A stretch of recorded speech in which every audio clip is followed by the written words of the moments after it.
வணக்கம். 9 வருடங்களுக்கு முன்னால் காவிரி நதிநீர் பிரச்சனையின் போது கர்நாடகாவில் தமிழர்கள் தாக்கப்பட்டார்கள். தமிழ் படங்கள் திரையிடுவதை நிறுத்தச் சொல்லி ஆர்ப்பாட்டங்கள் நடைபெற்றன.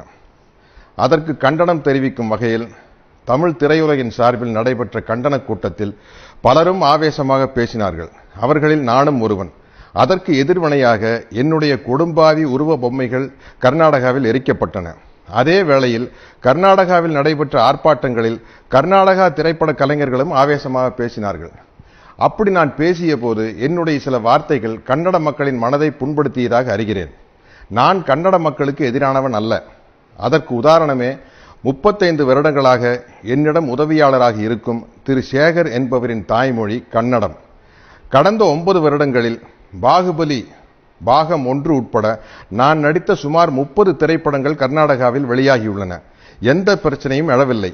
சில கன்னட படங்களில் நடிக்கவும் என்னை அணுகினார்கள். நேரமின்மையால் நடிக்க இயலவில்லை. 9 வருடங்களுக்கு முன்னால் நடந்த அந்த கண்டன கூட்டத்தில் நான் பேசிய அந்த வீடியோ பதிவை யூடியூபில் பார்த்ததாலும் நான் பேசிய சில வார்த்தைகளால் கன்னட மக்களின் மனம் புண்படுவதாக அவர்கள் கருதுவதாலும் அந்த சில வார்த்தைகளுக்காக 9 வருடங்களுக்கு பிறகு நான் கன்னட மக்களிடம் என் மனப்பூர்வமான வருத்தத்தை தெரிவித்துக் கொள்கிறேன்.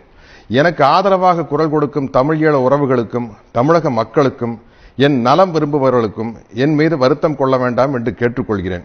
அவர்களுக்கு ஒரு சிறிய விளக்கம். பாகுபலி என்ற மிகப்பெரிய படத்தின் ஒரு மிகச்சிறிய தொழிலாளிதான் நான். என் ஒருவனுடைய செயலின் பொருட்டு சொற்களின் பொருட்டு பல ஆயிரம் பேர்களின் உழைப்பும் பணமும் விரயமாவதை நான் விரும்பவில்லை.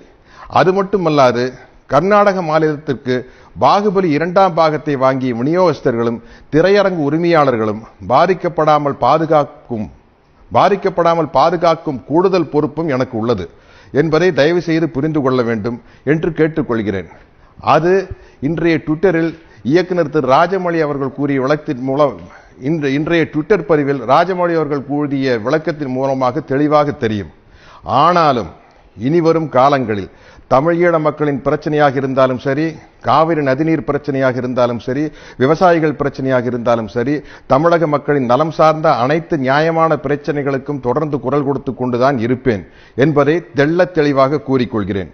இப்படி நான் கூறுவதால் இந்த சத்யராஜை வைத்து படம் எடுத்தால் எதிர்காலத்தில் தொல்லைகள் வரும் என்று கருதும் தயாரிப்பாளர்கள் தயவு செய்து இந்த சாதாரண சின்ன நடிகனை தங்கள் படங்களில் ஒப்பந்தம் செய்ய வேண்டாம், என்னால் நஷ்டமடைய வேண்டாம் என்று மிகவும் தாழ்மையுடன் கேட்டுக்கொள்கிறேன். ஏனென்றால் ஒரு நடிகனாக இருப்பதை விட இறப்பதை விட எந்த விதமான மூட நம்பிக்கையும் இல்லாத ஒரு தமிழனாக இருப்பதும் இறப்பதும் தான் எனக்கு பெருமை, மகிழ்ச்சி.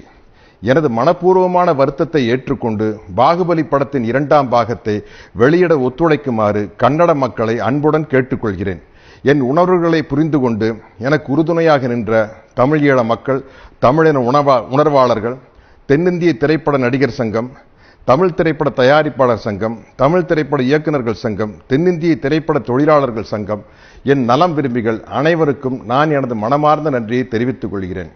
என்னால் ஏற்பட்ட தொல்லைகளை பொறுத்து கொண்ட இயக்குனர் திரு ராஜமௌழி, தயாரிப்பாளர்கள் திரு ஷோபு, திரு பிரசாத் மற்றும் பாகுபலி படக்குழுவினர் அனைவருக்கும் எனது மனமார்ந்த நன்றியை தெரிவித்துக் கொள்கிறேன்.